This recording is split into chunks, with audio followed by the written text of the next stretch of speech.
Je priais pendant tout le culte, je ne vous cache pas. Et le Seigneur m'a dit, il a quand même envoyé quelques clins d'œil de ce que je vais partager ce matin. Et donc, je me sens tranquille dans la continuité de ce que je vais vous partager ce matin. Parce qu'on a beaucoup lu le livre de Hébreux, et je vais lire le livre de Hébreux. Et je sais que fut un temps, lors d'un enseignement, j'avais entendu cette histoire que même Frère Fidèle nous a fait l'exercice ici en ce lieu, c'est qui veut aller au paradis. Et après il a demandé, mais qui veut mourir? Et tout le monde a rigolé. Et je sais que ce matin, si je pose la question, qui veut réussir? Moi. Ah, voilà. Qui veut être élevé? Voilà. Si on demande à quelqu'un qui veut élever les échelons, qui veut monter, tout le monde est d'accord. Et je vais lire Hébreux chapitre 12, versets 1 à 13. On va entrer dans le vif du sujet. Le texte est un peu long, mais c'est important de le lire. Nous donc aussi, puisque nous sommes environnés d'une si grande nuée de témoins, rejetant tout fardeau et le péché qui nous enveloppe si facilement, et courant avec persévérance dans la carrière qui nous est ouverte. Ayant les regards sur Jésus, le chef et le consommateur de la foi, qui, en vue de la joie qui lui a été réservée, a souffert sur la croix, méprisé l'ignominie et s'est assis à la droite du trône de Dieu. Considérez en effet celui qui a supporté contre sa personne une telle opposition de la part des pécheurs, afin que vous ne vous lassiez point l'âme découragée. Vous n'avez pas encore résisté jusqu'au sang en luttant contre le péché. Verset 5. Et vous avez oublié l'exhortation qui vous est adressée comme à des fils. Mon fils, ne méprise pas le châtiment du Seigneur et ne perds pas courage lorsqu'il te reprend.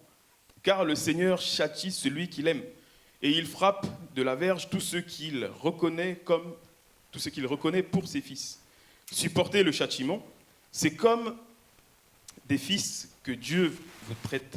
Car quel est le fils qu'un père ne châtie pas? Supporter le châtiment, c'est comme des fils que Dieu vous traite. Car quel est le fils qu'un père ne châtie pas? D'ailleurs, puisque nos pères, selon la chair, nous ont châtiés, et que nous les avons respectés, ne devons-nous pas, à bien plus forte raison, nous soumettre au Père des esprits pour avoir la vie? Nos pères nous châtiaient pour peu de jours, comme ils le trouvaient bon. Mais Dieu nous châtie pour notre bien, afin que nous participions à sa sainteté.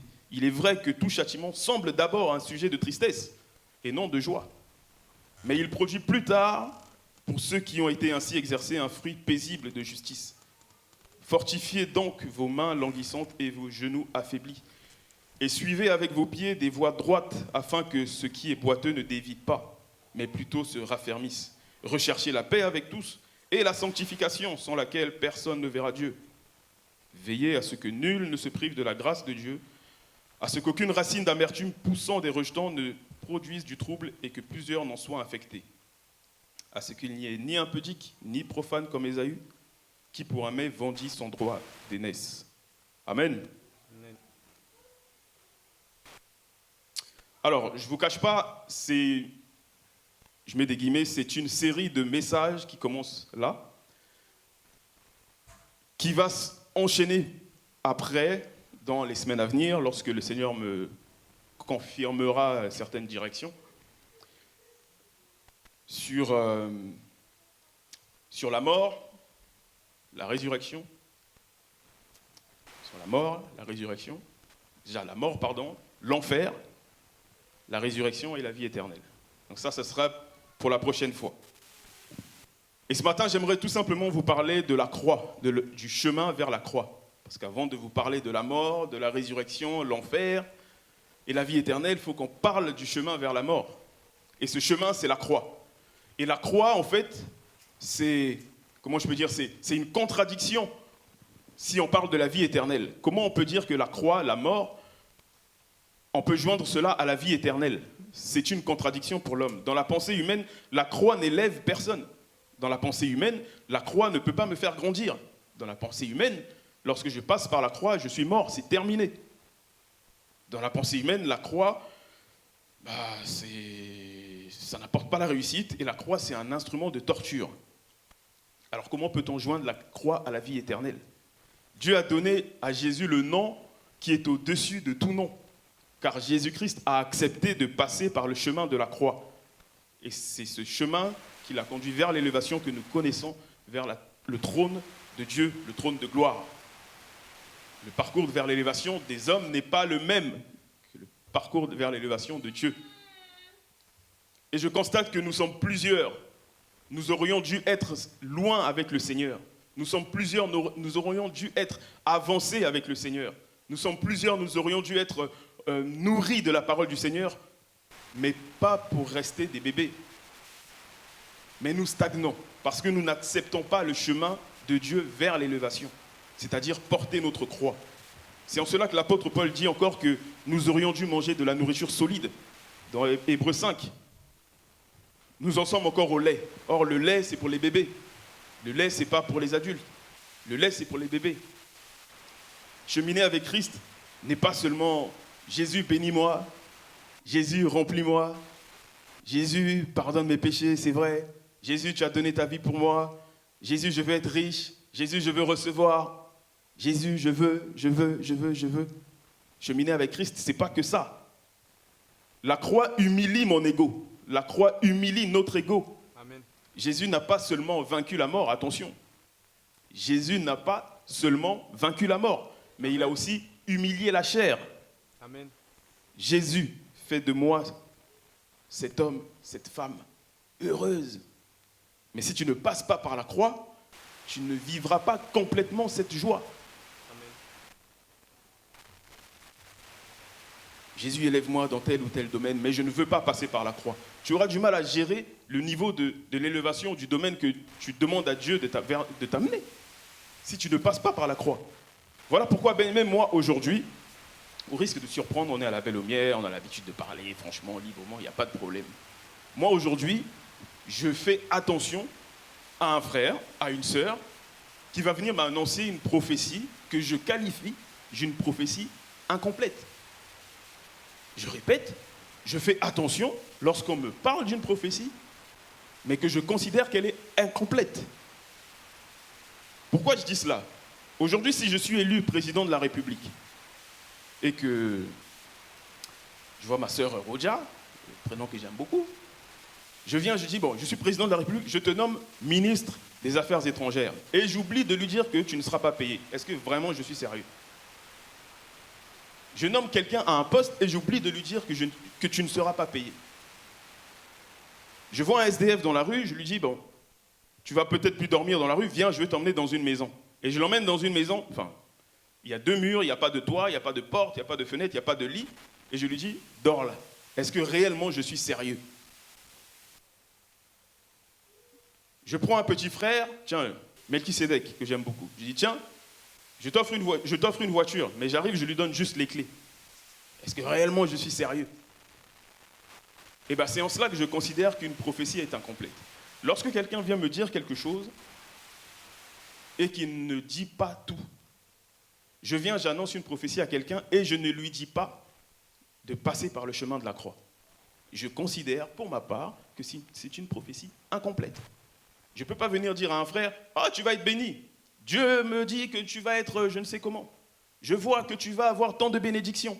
Je vois que tu vas être rempli. Je sais que ceci, cela. Dieu m'a dit. » Et j'oublie de dire au frère ou à la sœur, « Tu vas passer par le chemin de la croix. » La prophétie est incomplète. Amen. Pourquoi est-ce que quand il s'agit des choses de Dieu, on fait tout à la légère? La croix donne un sens de direction. Parce que tu sais où tu vas. Lorsque je porte ma croix, je sais où je vais. Je vais sur ce lieu où je serai crucifié. Je ne parle pas de la crucifixion physique. Je ne vous demande pas de prendre une croix, de cheminer dans le Val d'Oise, dans Paris, là où vous travaillez, et de souffrir. Non, je parle spirituellement. Je sais que lorsque je vais porter ma croix, je sais où je vais. Je vais dans ce sens de circulation où je sais que, à terme, je dois monter sur cette croix. En France, la priorité est à droite. Au Congo, la priorité est à gauche. Parfois, dans une autre rue, c'est à droite. Et parfois, dans une autre rue, c'est les deux. Après, vous vous débrouillez seulement. Mais lorsque tu portes ta croix, tu sais où tu vas. Portez votre croix, ayez, oui, ce sens de la circulation que Jésus nous appelle. Nous savons où nous allons. La croix que tu portes spirituellement, elle n'est pas physique. Voilà pourquoi porter ma croix m'a appris personnellement à me taire. Porter ma croix m'a appris à m'humilier. Je sais ce à quoi le Seigneur m'a appelé. Je sais le chemin vers lequel je vais. Alors j'accepte de porter ma croix. J'accepte des choses que je n'aurais pas pu accepter avant. Je vais entendre plein de choses. Je vais entendre beaucoup de choses concernant Daniel, pasteur Daniel, comme vous voulez. Je vais entendre beaucoup de choses. Je vais entendre des insultes. Je vais entendre des critiques. Je vais entendre des vertes et des pas mûres, des commentaires. Comme disait encore le pasteur Jugé tout à l'heure, mais quand un frère ou une sœur est mal habillé, on remonte. Bon, ouais, mais pasteur, c'est toi qui es responsable groupe de louange. Comment Et puis on ne bénit pas lorsque c'est bien. Voilà. Je vais entendre des vertes et des pas mûres. Je vais entendre beaucoup de choses. Mais j'ai appris à me taire parce que je sais le sens de ma direction. Je sais que je vais à ma crucifixion. Parce que oui, après la crucifixion, je serai le ressuscité du 3e jour. Alléluia. Amen. Alors oui, on va me haïr, c'est vrai. On va m'insulter, c'est vrai. Je serai incompris, c'est vrai, pas de problème. J'entendrai de faux témoignages, c'est vrai aussi, il n'y a pas de problème. Je dois recevoir des pics, et je vais recevoir des pics. Tu vas recevoir des pics, c'est vrai. Mais savez-vous quelle est la définition des pics? Il y a quelqu'un qui était sur la croix, fut un temps, et pour vérifier s'il était mort, on a ramené un truc et on l'a piqué sur la côte. Mais il était déjà mort. Au lieu de lui briser les pieds, avant de faire ça, ils ont dit tiens, on va vérifier s'il est mort. Alors ils sont venus, ils ont piqué sur les côtes de Jésus. Il était déjà mort, il n'a pas réagi. La question c'est si je viens te piquer aujourd'hui, je suis sûr que tu vas me répondre. Si je viens te piquer aujourd'hui, je suis sûr que tu vas réagir. Si je viens te piquer aujourd'hui, je suis sûr que tu vas me gifler. Si je viens te piquer aujourd'hui, tu vas me répondre. Ça veut dire que tu n'es pas encore mort. Tu n'es pas encore mort.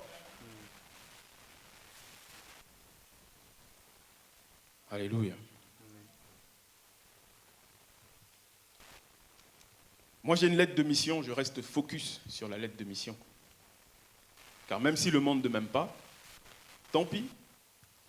Jésus m'a localisé. C'est alors que je suis mort en Christ. Oui, je pourrais dire que j'ai été crucifié avec Christ. Et si je vis, ce n'est plus moi qui vis. Galates 2:20. Certains chrétiens ne veulent pas mourir. Tu leur parles, ils répondent.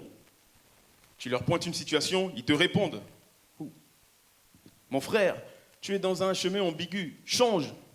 C'est vrai que la Bible dit que Dieu regarde au cœur, mais l'homme regarde au corps. Corps de la femme, c'est ça que je vais dire. Change, tu es dans une mauvaise direction. Il va te répondre. Non mais pasteur, je comprends. En 2022, évolue avec ton temps. Oh. Ma sœur, tu es dans un chemin ambigu, change. Préserve-toi. Oui, mais tu comprends pas, pasteur. C'est compliqué. Tu es décalé, etc. Les réponses là, c'est pour se justifier. Ou bien dire, pasteur, tu abuses, tu juges, etc. Mais 1 Corinthiens 2,15 dit que l'homme spirituel juge de tout. Prenons cet exemple qu'on prend souvent, c'est va dans un cimetière et puis mets-toi debout et parle à quelqu'un. Si quelqu'un te répond dans le cimetière, c'est chaud. Voilà. Voilà comment être mort mais vivant. Amen. Meurs à toi-même, je parle spirituellement bien sûr. Ne coupez pas ce message pour dire « Ah, le pasteur Daniel nous invite à nous suicider ». Non, je dis « Meurs à toi-même spirituellement ». Et lorsque le 3e jour arrivera, le tombeau sera vide. J'ai été localisé, tu as été localisé. Et même si le monde ne t'aime pas, tant pis, Jésus t'a localisé. J'ai reçu du Seigneur que je dois faire ceci, que je dois faire cela, je dois rentrer dans ceci, je dois rentrer dans cela. Amen. Mais porte ta croix, mon frère. Porte ta croix, ma sœur. Amen. Quand Dieu te fait passer par la croix, c'est pour corriger certaines choses. C'est pour qu'il en sorte un nouveau corps, si je puis dire. Or, aujourd'hui, je ne veux pas être châtié. Quel est ce père qui ne corrige pas son enfant? Nous l'avons lu. Le Seigneur t'appelle à passer par la croix. Mais toi, tu ne veux pas. Le Seigneur t'appelle à passer par la croix pour changer certaines choses. Et toi, tu veux fuir. Je sais que quand des fois, je veux punir mes enfants, ils me disent « Ah, ils vont se cacher dans leur chambre. » Et c'est ce qu'on fait souvent devant Dieu. Le Seigneur veut que tu passes par la croix. « Ah Seigneur, je vais jeûner pour mon mariage. Non, le Seigneur a dit, il faut que tu passes d'abord par la croix. Toi, tu vas aller jeûner pour le mariage. Il y a un problème. Change de caractère, change de comportement. Ah non, je vais jeûner pour mon caractère. Non, c'est pas ça que le Seigneur t'appelle. Porte ta croix. Et si je viens t'annoncer une nouvelle sans t'annoncer la croix, je crois bien que je ne t'aime pas. Car Dieu a tant aimé le monde qu'il a donné son Fils, et on connaît la suite. C'est comme si je venais ici, et, puisqu'on a commencé à parler Syrianel, et je dis, Syrianel, tiens, clé d'une moto, ou clé d'un avion, clé d'une voiture, et je ne lui dis pas qu'il faut aller passer le permis de conduire, ou le permis de l'aviation. Est-ce que je l'aime ? Ne sois pas trop vivant, car Dieu veut te bénir. Tu es d'accord à te donner pour Dieu, à te donner à Dieu, mais il y a un péché là que tu ne veux pas laisser. Seigneur, je laisse ça, je te donne, oui, je te donne tout, je laisse ça. Mais ça, je veux d'abord garder, parce que je suis bien. Ce péché-là, s'il te plaît, Seigneur, je veux encore le garder. Mais bien aimé, souvenez-vous de l'exhortation, enfin du partage que nous a apporté le frère Pierre Seconello. Lorsque tu as un péché que tu veux volontairement garder, sur lequel tu veux t'accrocher, il n'y a pas de secret, ça se voit à l'extérieur. C'est comme ce ballon, il avait 2 ballons dans les mains, il en a laissé un, il y en a un qui est monté et puis l'autre est tombé. Ce péché-là se voit à l'extérieur. Et parfois même, c'est comme un parfum. Si tu le mets, tu vas passer, tu sens bon, hein. C'est quoi ce parfum? Ah, je le connais, c'est telle marque. Ça, c'est souvent les femmes qui sont habituées à ça. À donner la marque, la référence précise et tout. Je dis, Et le péché, quand tu l'as, quand tu veux le consommer, quand tu veux le garder, ça se voit à l'extérieur, ça sent à l'extérieur. Il y a des relations qui doivent mourir. Il y a des gens qui doivent quitter ta vie. Mais le sentimental nous retient parfois. On est souvent comme Abraham.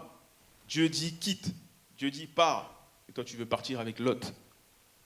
Je vous assure, ce matin, j'assume ce que je dis. Ne soyez pas surpris, j'assume ce que je dis. Et moi, je viens que passer le message. Je préfère être fâché avec mon frère, enfin, entre guillemets, que vous ne soyez pas, que vous me reprochiez quelque chose, il n'y a pas de problème.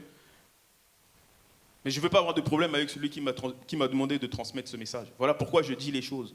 Et même si tu n'as pas apprécié, tant pis. Jésus m'a localisé. Vous allez entendre cette phrase souvent. Alléluia. Dieu coupe parfois des choses que l'on estime bonnes, pardon. Il y a des gens qui viendront, oui, te tester quand tu seras sur la croix. C'est ce qui est arrivé à Jésus. Il y a des gens qui viendront vérifier si tu es bel et bien mort. Ils vont piquer, là.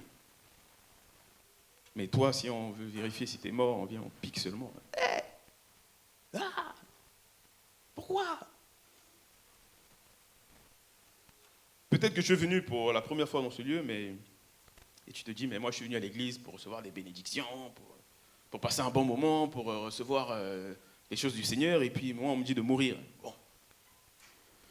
Laissez-moi vous dire qu'après la crucifixion de Jésus, l'église, c'était pas Jésus bénis-nous, Jésus remplis-nous, Jésus ceci, Jésus cela. Il y avait de ça, peut-être, mais c'était pas que ça. Et je vais peut-être décevoir certains, mais oui, tu dois bel et bien crucifier la chair. Vous devez laisser Dieu vous détruire. Laissez Dieu vous façonner. Laissez Dieu s'occuper de vous et vous ne serez jamais déçus. Et lorsque on est à la croix, on est crucifié avec Christ. Vous savez, dans Exode 12, lorsque l'ange de la mort devait passer, il y a cet agneau que Dieu demandait au peuple d'Israël de badigeonner sur les portes pour que l'ange de la mort puisse passer les maisons. Mais sur la croix, l'agneau parfait, Jésus, son sang a coulé. Et nous badigeonnons cela sur nos cœurs, sur nos vies, sur les portes de nos maisons, dans notre quotidien. Allons mourir, allons être crucifiés avec Christ, spirituellement. Amen. Recevons Jésus. Et surtout, soyons ces chrétiens adultes, mangeant de la nourriture solide. Ne restez pas au lait. Ah, on m'a fait ci, ah, on m'a fait ça. Et puis ça devient toute une montagne. Nourriture solide, nourriture solide. On aime Jésus-Christ pour lui demander des dons, des richesses, mais on n'aime pas Jésus qui donne la mort. Souvenez-vous de Pierre. Ah Seigneur, moi, quoi qu'il arrive, je suis là. Aujourd'hui, en 2022, Peut-être il aurait dit, on est ensemble. Tu vas mourir, je meurs avec toi, Seigneur. Non, ton pied, mon pied. Je te suis, non, je suis là. Et puis Pierre, on est venu chercher Jésus. Pouf, moi, je ne le connais pas. Hein. Lui, là, non. Vous avez entendu mon pied, son pied, mon pied? Non, je parle à quelqu'un d'autre. Voilà. 2022, peut-être Pierre aurait dit ça sous cette forme-là. Marcher avec Jésus peut nous conduire jusqu'à la mort physique, peut-être. Mais lorsque Pierre il a accepté ensuite de mourir pour Christ, il est devenu le Pierre que nous connaissons. Quand Dieu nous châtie, nous fouette, diront certains. Oui, c'est pour mon bien, c'est pour notre bien. Nos parents l'ont fait et nous n'en sommes pas restés moins leurs enfants. Et la Bible dit que nous serons des enfants illégitimes si Dieu ne nous châtiait pas. Et si ce message, bien-aimé, t'a dérangé, va te plaindre auprès du Seigneur Jésus, dans ton lieu secret. Car même si tu n'as pas apprécié, tant pis, Jésus m'a localisé. Amen. J'ai fini. Soyez bénis et que le nom du Seigneur soit élevé.